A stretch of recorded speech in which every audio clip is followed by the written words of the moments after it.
দক্ষিণী সুপারস্টার প্রভাস বর্তমানে পুরোপুরি ব্যস্ত নতুন ছবি স্পিরিটের শুটিং নিয়ে।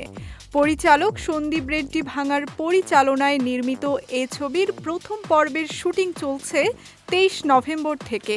টানা কাজের চাপের মধ্যে এবার নিজের জন্য কিছু সময় রাখার সিদ্ধান্ত নিয়েছেন অভিনেতা। প্রথম লটের শুটিং শেষ করেই লম্বা বিরতিতে যাওয়ার পরিকল্পনা করেছেন তিনি। বলিউডে যেমন অক্ষয় কুমার ও অজয় দেবগন নিয়মিত বিরতি নিয়ে পরিবারকে সময় দেন, তেমনি এবার প্রভাসও নিজেদের মতো সময় কাটাতে চান।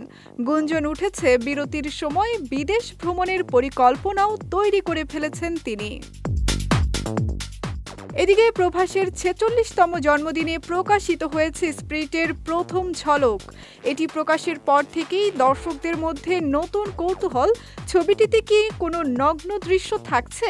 কারণ পরিচালক সন্দীপ রেড্ডির পূর্ববর্তী ছবি অ্যানিমেলে রণবীর কাপুরকে নগ্ন দৃশ্যে দেখা গিয়েছিল, ফলে ভক্তদের জল্পনা বাড়ছে এই ছবিতে প্রভাস কি এমন দৃশ্যে অভিনয় করবেন নাকি ব্যবহার করা হবে বডি ডাবল।